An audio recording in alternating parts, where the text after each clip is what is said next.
বাড়ছে শীতের তীব্রতা। পৌষের হিমেল হাওয়া আর কুয়াশার চাদরে ঢেকে আছে চারপাশ। শিশির ভেজা সকালেই আপনাদের সাথে নিয়ে শুরু করতে চাই একটি চমৎকার দিন। চ্যানেল 24-এর সকালের আয়োজনে সবাইকে নিয়ে নতুন দিনটিকে সফল ও সুন্দর করার আয়োজন।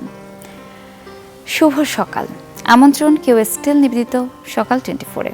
আজ বৃহস্পতিবার 4 পৌষ 1431 বঙ্গাব্দ এবং 19 ডিসেম্বর 2024 খ্রিস্টাব্দ। আপনাদের সাথে আছি আমি ইফশিতা জামান। দর্শক, শীতের এই সকালে চলুন দেখে আসি আবহাওয়া বার্তা। আজ সারাদিন কোথায় কেমন শীত পড়বে, সেই সাথে গত 24 ঘন্টার আবহাওয়ার রেকর্ডটি জেনে আসি।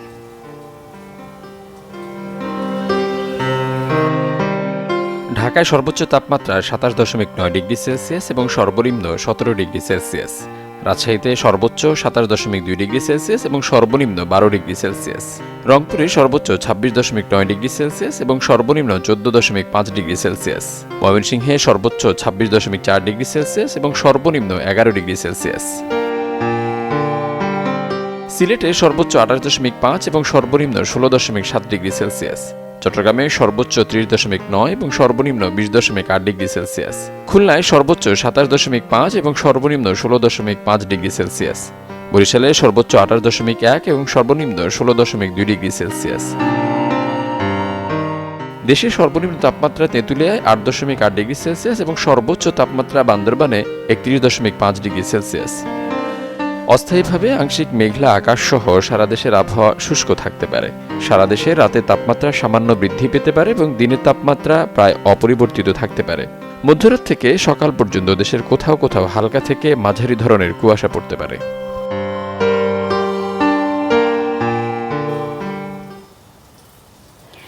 দর্শক, দেখছিলাম আবহাওয়া বার্তা।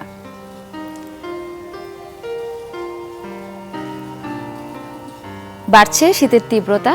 পৌষের শুরুতেই দেখা দিয়েছে তীব্র শীত আর ঘন কুয়াশা।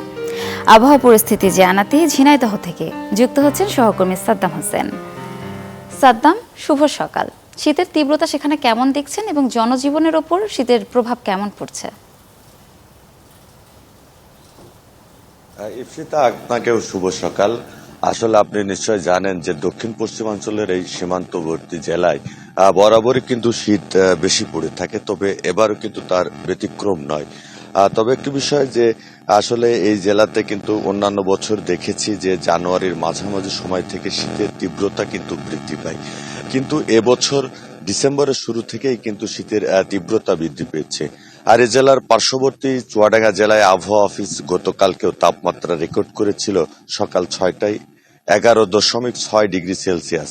আজকে কিন্তু তাপমাত্রা সকাল 6টায় রেকর্ড করা হয়েছে 11.8 ডিগ্রি সেলসিয়াস। তবে শীতের তীব্রতা কিন্তু বেশ ভালোই পড়ছে।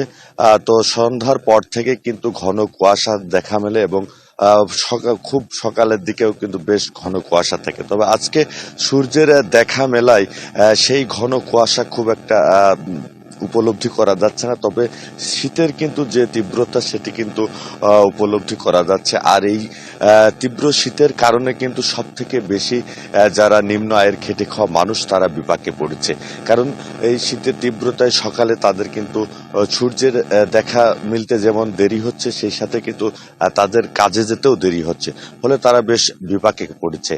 আর এই শীতের শুরুতে কিন্তু দেখা যায় যে অন্যান্য সময় বিভিন্ন সামাজিক সংগঠন, জেলা প্রশাসন, উপজেলা প্রশাসন, ইউনিয়ন পরিষদ বিভিন্ন জায়গা থেকে নিম্ন আয়ের মানুষের যে শীতের যে কাপড় সেগুলো কিন্তু বিতরণ করা হয়ে থাকে। তবে এবছরে কিন্তু তেমন খুব একটা চোখে মিলছে না। আর জেলা প্রশাসন বা সরকারের ভাবে তো কোনো শীতের কাপড় এখন পর্যন্ত যারা নিম্ন আয়ের মানুষ বা তাদের মধ্যে কিন্তু বিতরণ তেমন দেখাই যায়নি।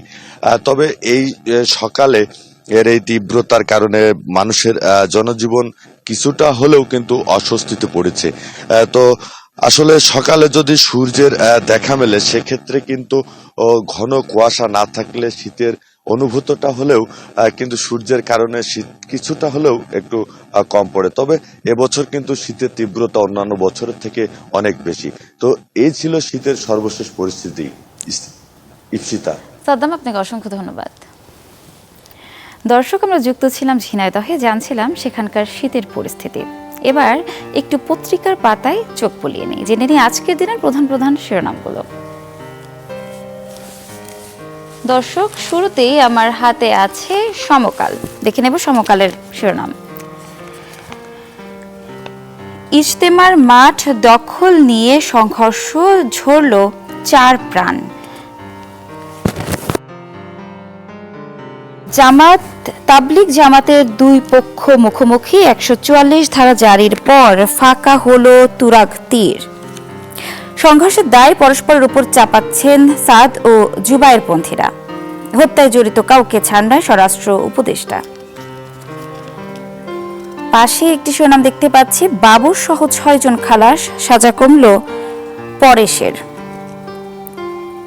সিইউএফএল জেটি ঘাটে সেই রাতে যা ঘটেছিল।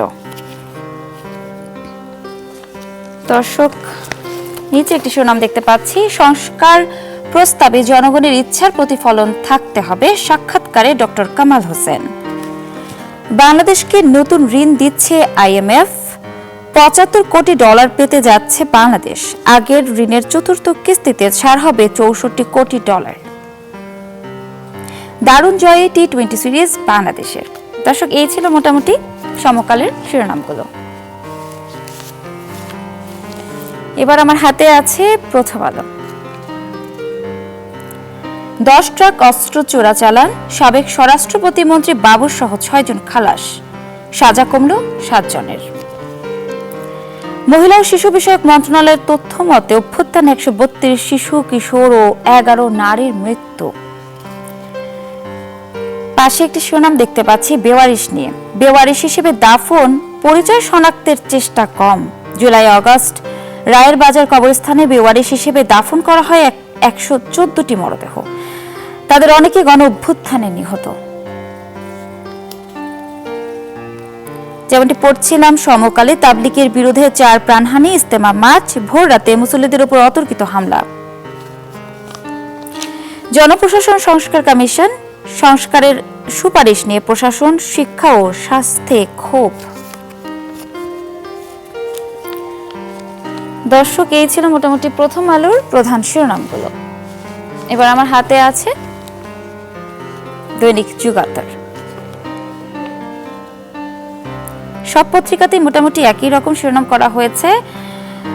10 ট্রাক অস্ত্র মামলায় হাইকোর্টের রায়। 2 পক্ষের সঙ্গে আলাদা বৈঠক, হত্যাকারীদের ছাড় দেওয়া হবে না, যেমনটি পড়ছিলাম স্বরাষ্ট্র উপদেষ্টা।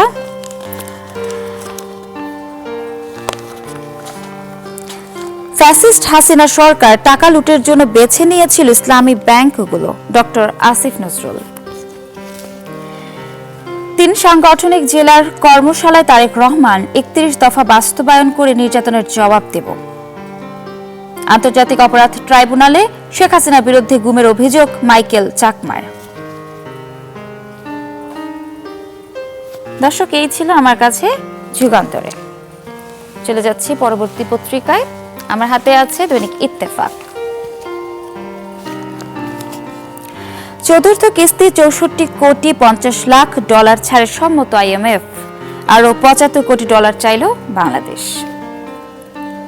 সাতপন্থীদের ইজতেমা করার সুযোগ নেই, মাওলানা মামুনুল হক। দেশে নাগরিক হিসেবে দুঃখ প্রকাশ করছে সাতপন্থী মাওলানা রেজা আরিফ। নিচে কিছু শিরোনাম দেখতে পাচ্ছি। নির্যাতনের জবাব হিংসায় নয়, 31 দফা বাস্তবায়নের মাধ্যমে দিতে হবে, তারেক রহমান। দর্শক, এই ছিল মোটামুটি দৈনিক ইত্তেফাকে। এবার আমার কাছে আছে কালের কণ্ঠ। কমিশনের প্রস্তাবে ফুঁসছে প্রশাসন। জনপ্রশাসন সংস্কার, সরকারের পদে 100% প্রশাসন ক্যাডার হতে পদায়ন উচিত। এডুকেশন ক্যাডার অ্যাসোসিয়েশন বলছে শিক্ষার অস্থিরতা বাড়বে। নেতিবাচক পরিস্থিতির দায় নেবে না হেলথ ক্যাডার অ্যাসোসিয়েশন। পাশে একটি শিরোনাম দেখতে পাচ্ছি, টানা সংকটে ধুঁকছে শিল্প। আইএমএফ এর শর্ত মানলে খেলাপি ঋণ 5 লাখ কোটি টাকা ছাড়াবে। 5 সমস্যায় বিপন্ন শিল্প খাত, জ্বালানি সমস্যা, ডলার সংকট, ঋণের উচ্চ সুদ এবং শ্রমিক অসন্তোষ আর সেই সাথে আইন শৃঙ্খলা পরিস্থিতি।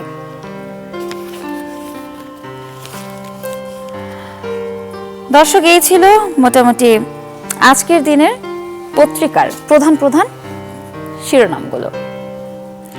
শীতকালীন সবজিতে ভরে আছে বাজার, কিন্তু দাম যেন আকাশ ছোঁয়া। কৃষকরা কি বলছেন, কৃষি পণ্যের দাম তারা কতটা পাচ্ছেন, তাই জানবো। গাইবান্ধা থেকে যুক্ত হচ্ছেন সহকর্মী আসাদুজ্জামান মামুন। মামুন, শীতকাল চলছে, প্রচুর শীত আসছে বাজারে, কিন্তু তারপরও আকাশ ছোঁয়া দাম। কৃষকরা এ ব্যাপারে কি বলছেন, কেন এত দাম হলো, জানাবেন। স্মিতা, শুভ সকাল। দেখতে পাচ্ছেন যে আমার পিছনে কিন্তু আলু চাষের ক্ষেত। আমি এখন এই মুহূর্তে দাঁড়িয়ে আছি গাইবান্ধা সাদুল্লাপুর উপজেলার মুজাহিদপুর গ্রামে। এটা একটা কৃষি নির্ভর জেলা গাইবান্ধা।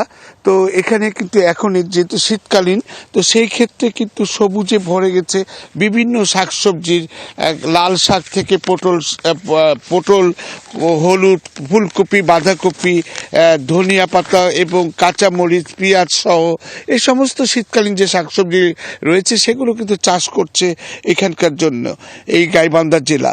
তো গাইবান্ধায় টানা 2 বছর ধরে চড়া দামে বিক্রি হচ্ছে আলু। মূল্য নিয়ে নৈরাজ্যের কারণে উৎপাদনের অজুহাত উঠেছে কৃষকদের মধ্যে।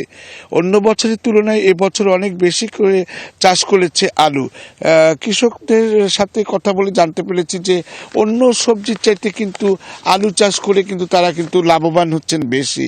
সেই ক্ষেত্রে আপনার হচ্ছে আমি এখন একজন কৃষকের সাথে কথা বলবো, যিনি এখানে তাদের জমি রয়েছে এবং আলু চাষ করে থাকেন। আপনারা এই যে কি চাষ করছেন বা ফসলের দামটা কেমন পাচ্ছেন, আলু থেকে শুরু করে যে আপনারা ধান আর উৎপাদন করেছেন সেটা কেমন পেয়েছেন? আসসালামু আলাইকুম। আমরা এখানে এই আলুর জমিতে পূর্বে ছিল ধান আবাদ করে ওই পরিমাণ লাভ হয় না। ধানে দেখা যায় আবাদ করার পরে খরচ সহ প্রায় শুধু মানে ধানটা আর কি খাওয়ার জন্য হয়, কিন্তু অন্যান্য আবাদ যখন আমরা করি, ধান, অন্যান্য পাতাকপি, ফুলকপি, এগুলো আবাদে আর কি লাভের পরিমাণ অনেকটা বেশি হয়। এখান থেকে কেমন দাম পেয়েছেন? এইটা মনে করেন যে জমির পরিমাণ হচ্ছে 40%। এই জমি থেকে আর কি আলু যদি হয় আর কি, আল্লাহ যদি মানে ভালোভাবে আলু যদি ফলন হয়, তাহলে শতাংশ প্রতি 3 মণের মতো করে আলু আসতে পারে। আপনার বাজারে আলুর দাম কেমন পেয়েছেন? বাজারে আলুর দাম আর কি দেখা যাচ্ছে যে ভালোই পাওয়া যায়, কিন্তু লাগানোর ক্ষেত্রে খরচটাও অনেক বেশি। দেখা যায় যে কেজি প্রতি 60 টাকার মতো করে বীজ আলু কিনতে হয়।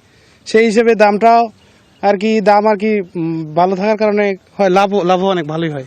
হ্যাঁ, শুনলেন যে সে বলছে যে প্রতি কেজি আলুর বীজ 60 টাকা দামে কেজি বিক্রি করতে হয়েছে।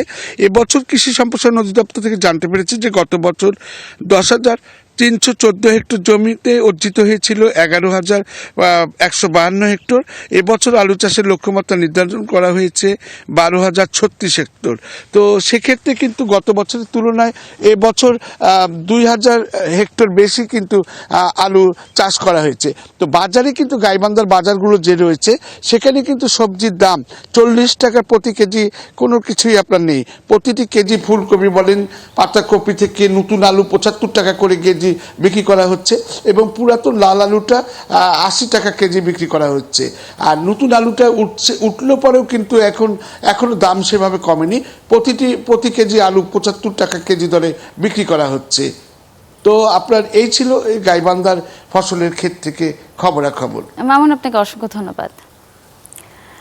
দর্শক, গাইবান্ধায় ছিলাম এবং জানছিলাম সেখানে শীতকালীন সবজির চাষাবাদের খবরাখবর। আর তা জানতে জানতে এবার সকাল সকাল একটু বাজারের পরিস্থিতি জেনে আসব বাগেরহাট থেকে, এবং সেখান থেকে যুক্ত হবেন আমাদের সহকর্মী আরিফুল ইসলাম। আরিফ, শুভ সকাল। দেখতে পাচ্ছি আপনি একটি বাজারের সামনে দাঁড়িয়ে আছেন, বাজারের পরিস্থিতি কেমন দেখছেন জানাবেন।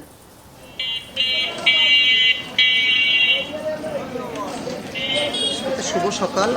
আপনি জানেন যে বাগেরহাট উপকূলীয় এলাকা, এখানের সদর, চিতলমারি, ফকিরহাট, মোল্লাহাট কিন্তু সবজি উৎপাদনের জন্য কিন্তু বিখ্যাত হয়ে আছে।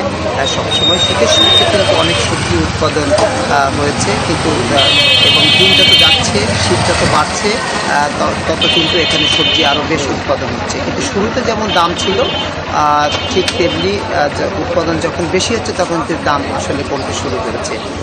আমি যেখানে দাঁড়িয়ে আছি আমার পিছনেই বিভিন্ন পাইকারি সবজি বিক্রি হচ্ছে। এখানে যেসব যে সবজি উৎপাদন করে থাকে সেই সবজি তারা ভোর থেকে এখানে এসে বিক্রি শুরু করে।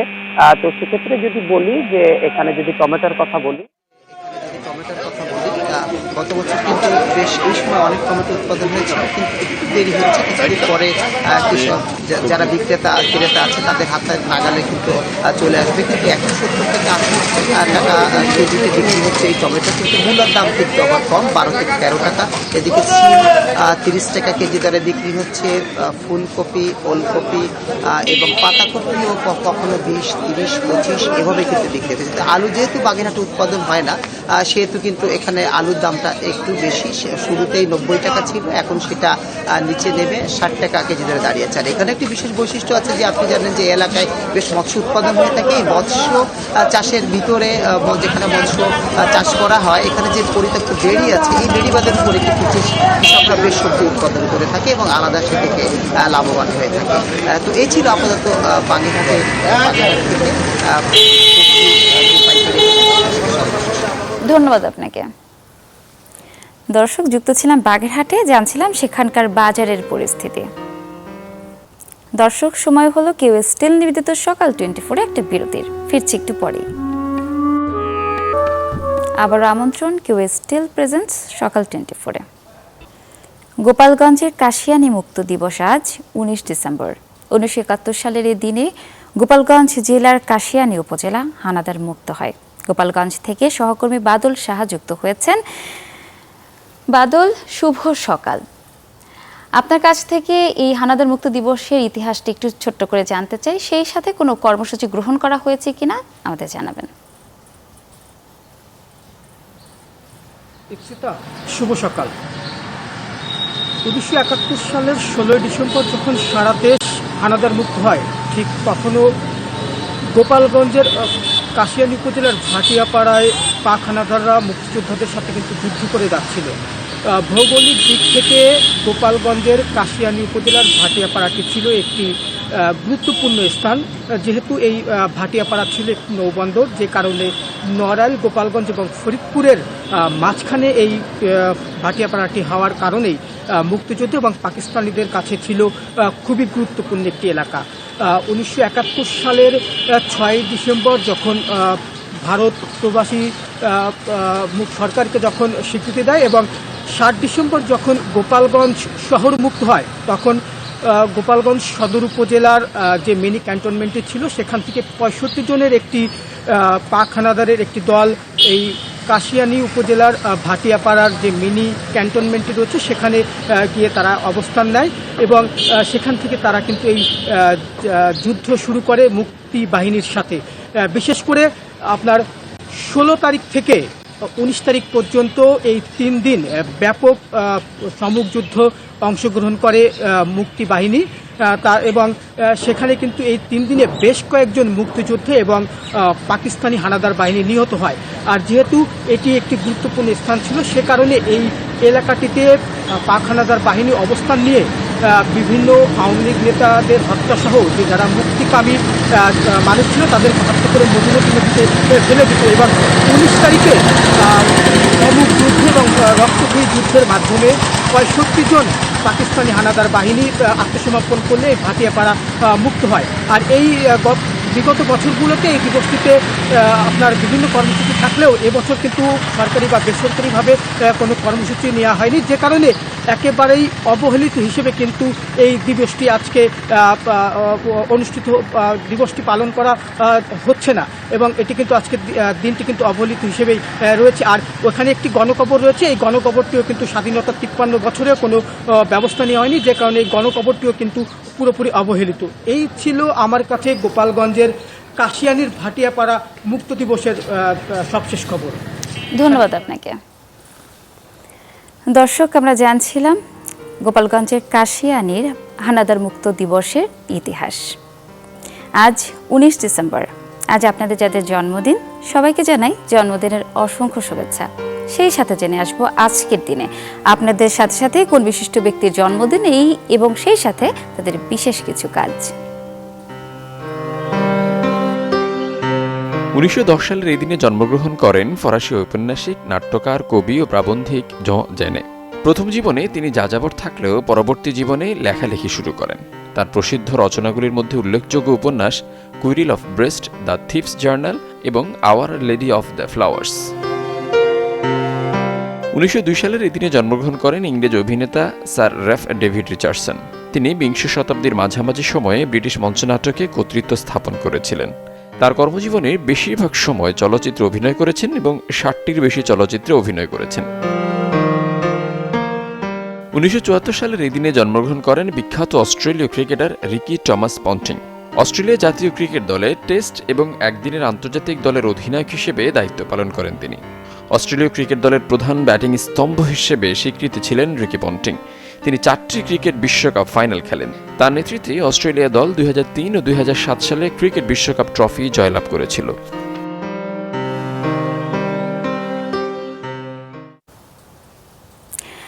দর্শক, আজ সপ্তাহের শেষ দিন, আগামী 2 দিন ছুটির দিন ভালো কাটুক সেই প্রত্যাশায় শেষ করছি কেউ স্টিল প্রেজেন্স সকাল 24।